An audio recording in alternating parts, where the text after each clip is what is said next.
Hi, hello, and welcome to this video. I'm personally a little bit obsessed with how various forms of media reflect their time and the people or social issues in them. And I think few singular characters do this quite like Harley Quinn.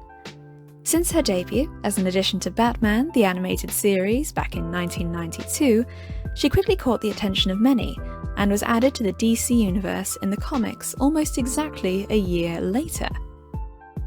She's had a fascinating history in terms of media portrayals, chopping and changing between stories as a number of things, like a sidekick, an afterthought, a slapstick joke, part of a harrowing abuse story, and, more recently, attempted as a pop culture feminist icon.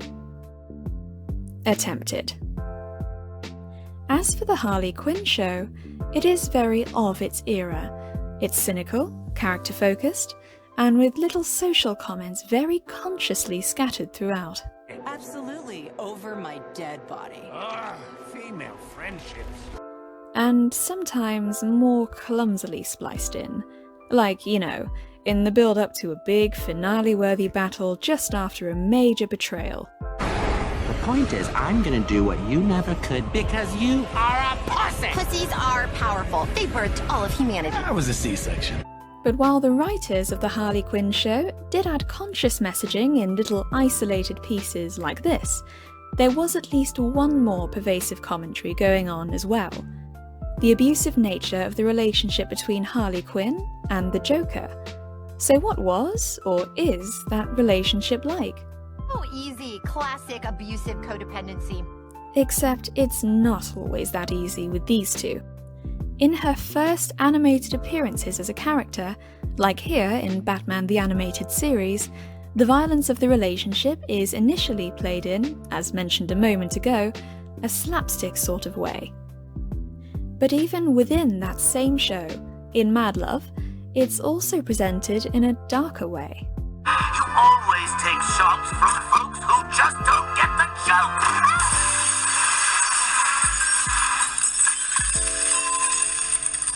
Comics featuring the Joker and Harley Quinn can veer into much stranger territory, such as in the New 52, where the Joker, wants to cut off her face. Oh yeah, and introduces her to a basement full of dead predecessor Harleys. The Harley Quinn Show, however, doesn't quite take a morbid tone or a slapstick one. As executive producer, Justin Halpin said ahead of the show's debut, the writers wanted to tackle the social issue of domestic abuse through Harley Quinn's relationship with the Joker. And again, the way they choose to do this is very of its era as well. It's meant to be a cathartic story of destruction, tearing down something damaging, fighting back against some representative of an oppressive societal phenomenon. It's fashionable for pop entertainment in the late 2010s and early 2020s in this part of the world to have the protagonist lash out in righteous, targeted anger, and to go from a state of relative powerlessness to realising the power they had all along. This is as much true for your odd sitcom arc as it is for a period drama, and I find that fascinating. A pretty representative example of this from the Harley Quinn Show is the ending of Season 1, Episode 1. Harley, after having been in Arkham a year and a day, is rescued by her former psychotherapy patient and soon-to-be bosom buddy, Poison Ivy. She quite literally talks herself into realising the Joker doesn't really care for her well-being. We, as the audience, don't see this Harley Quinn develop, or get acquainted with the nuances of her relationship with this Joker, but the writers assume that doesn't matter, as anyone watching probably knows roughly who all the main players in this are. Cue the cathartic battle scene. Bring it, bitch! And so, the start of the show initially does skip over why Harley stayed with the Joker at all, and some of the reasons in general, why it proves so difficult to leave an abusive relationship, or acknowledge mistreatment at all, no matter how obviously wrong it seems to anyone else. But this show isn't really about the build-up of a toxic relationship, or explaining in depth how one happens. It's about the death throes of a toxic relationship, and the fantasy many have of getting both closure and vindication. Again, that trend of showing the powerless to have this latent power that they discover in themselves. The episode 1 battle scene contains a pretty good symbol of this. The Joker destroys Harley's trademark hammer, but it's ultimately good for her, because she gains a new trademark that she loves, a bat, her weapon of choice throughout the rest of the show. That being said, the show does briefly show us how, even after her emancipation, the Joker still holds some power over her, and he's not incapable of noticing that. It's just that the approach he has to take to use that power is different. If you look at the show right up to Harley joining the Legion of Doom, for however much of a strong woman type she might be shaping herself to be, she isn't just being a strong woman type, she's trying to prove that she is. To control her now, the Joker has to exploit that by feigning interest in her new career and using his position to offer her help. About that meeting, I wanted to say... Look, if you came here to yell at me, then you can... Thank you! What? That plan needed work. I'm going to put the time in and really make it something special. Well, I'm happy I finally have someone here with the guts to stand up to me. Maybe we could grab a drink so I could pick your brain with this whole giant tower with my face on it thing. Yeah, I don't think so. A work drink. I could give you the lowdown on how to game the system here. Really? And not have sex with each other? Harley, please. I'm blushing. We're colleagues now. You don't see me having sex with Scarecrow or Bane? The answer's no, I don't do that with them. Right after this, we find Harley's crew horrified at having just been told they're essentially any Legion of Doom members' mercenaries for hire, and straight away, the Joker's offer proves tempting. It is just a work drink, from a more seasoned colleague. I think it's interesting how we see this happen. Throughout the show, Poison Ivy blatantly pins blame on Harley for choosing not to leave all those years with the Joker, but this episode shows us a logic behind meeting up with the Joker this time. We see how he does this. It makes sense to us, the same way it makes sense to Harley. It wasn't a random, illogical, or malicious choice on Harley's part. Harley shows a certain business savvy around building a network and a professional reputation, like you need to in the supervillain industry in this universe. Even if all her feelings for the Joker had gone, choosing to go for a drink with a colleague to get to know the Legion of Doom from the inside is something she likely would have done anyway. Again, this show isn't trying to be realistic in how it portrays abuse in a relationship. Abuse, especially emotional abuse, isn't always clear-cut, and we do see some very clear-cut villainy from the Joker towards Harley. Admit you're nothing without me, and you walk away alive. Or you can die. As well as some general wanton cruelty from him. You said you didn't even want to come to this stupid thing. Simply unconscionable. But if this were all we saw from the Joker, the Harley Quinn Show would almost be no better in its portrayal of abuse than the Family Guy episode I made a video about earlier this year. No, what we ultimately see is the Joker behaving in a way that must be unusual to Harley. He's being reasonable and calm towards her. This makes sense, as her behaviour has also changed, necessitating a change in tactics. Harley isn't stupid. She knows how he used to be, but this is someone she's been with for years, and someone who knows her very well. She wants to enjoy a relationship with him still, on some level, and the Joker knows it. I'd love to take you pudding. You know I'd love to take you pudding, but I'd never deny you the pleasure of buying me time to escape. So get the hell on, you knucklehead.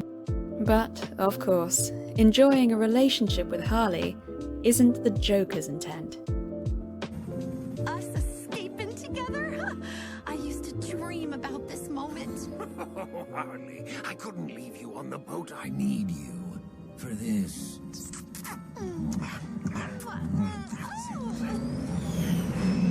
And this.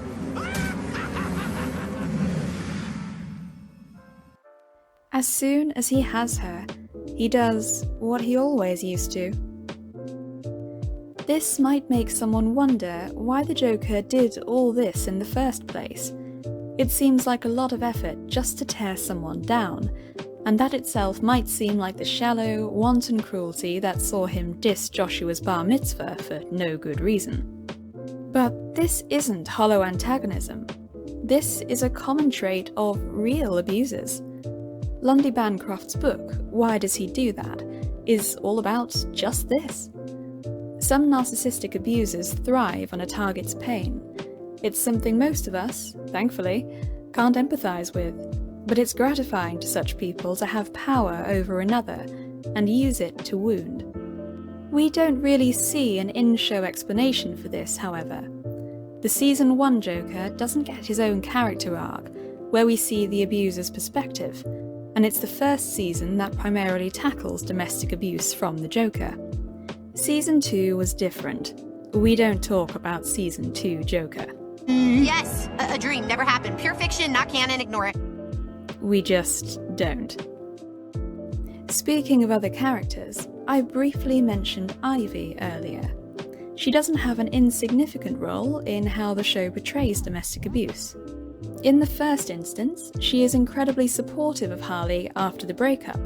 She shows open hatred of the Joker, purely for how much of a scumbag his treatment of Harley shows him to be, although she also isn't soft on the other members of the Legion of Doom. I need to get into the Legion of Doom. What? After all of this, why would you want to be a part of that club? Those guys are such dicks.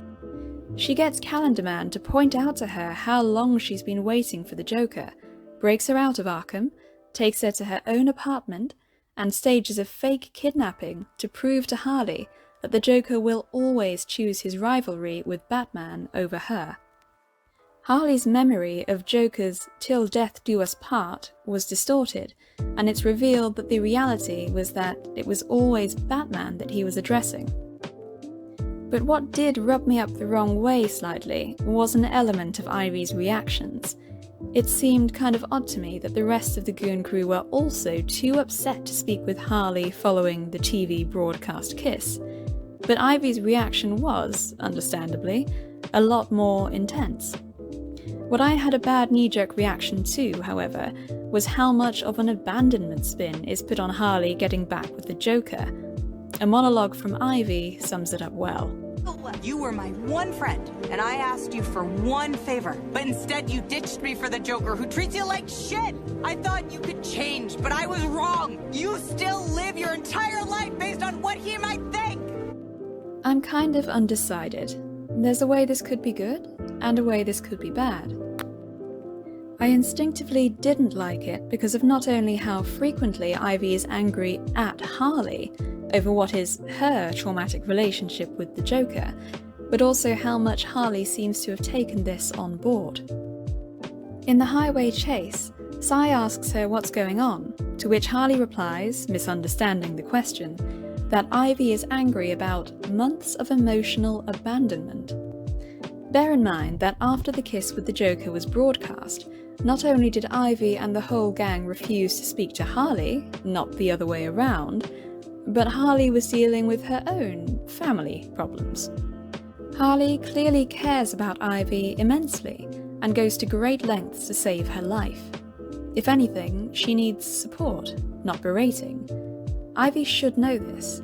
It worked before, at the very start of episode 1. Her support, not her ire, made a massive difference to Harley's confidence. But I could be wrong. I probably need to remember that this is a drama. And what good would a drama be without unnecessary, well, drama?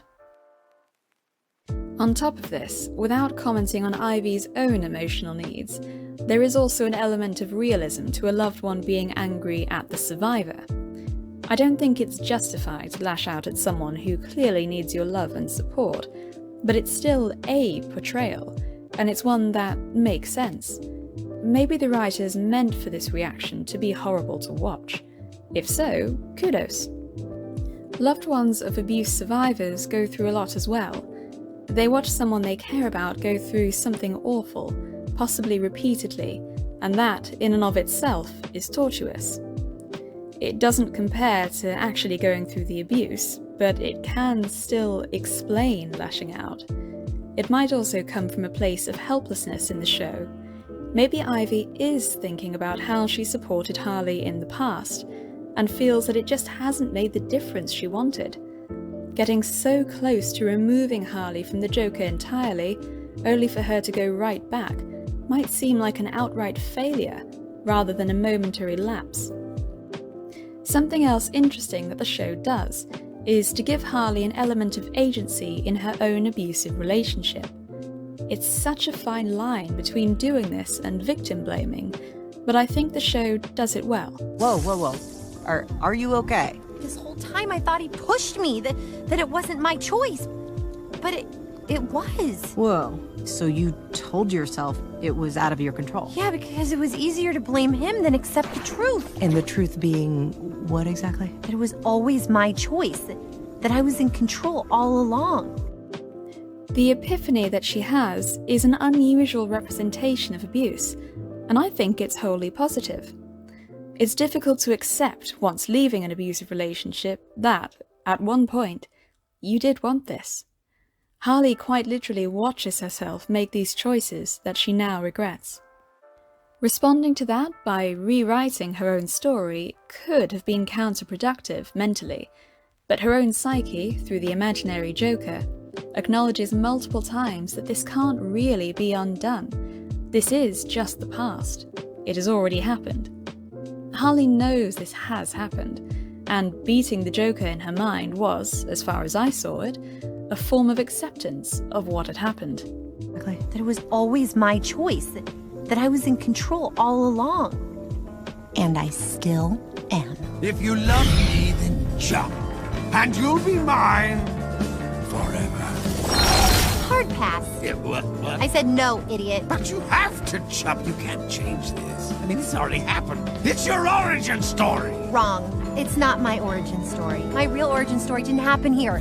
It happened in your lair. I wasn't wearing this costume, and believe me, I wasn't saying you were a dream come true. All in all, whatever I thought of the show itself, I liked quite a few elements of how it portrays domestic abuse between the Joker and Harley Quinn. It isn't deadly serious, it doesn't build depth, it doesn't build a relationship between audience and characters that makes us really care about this, but it doesn't have to. The show does what it can with the tone that it has. And ultimately, it's worth bearing in mind that this isn't a show purely about domestic abuse. It's an attempt to build a character who had been abused into something else. This is an intriguing angle when starting with a character whose whole premise is rooted in being in an abusive relationship, and it's something I wouldn't be opposed to seeing more of. The Harley Quinn Show was just that, all about the elements that make Harley Quinn as a character, and how this group of writers, artists, and producers saw her. An abusive history is only one of those elements that make her. Anyway, that's my 2 cents. I hope you enjoyed this video, and feel free to check out my channel as I upload more. Bye-bye!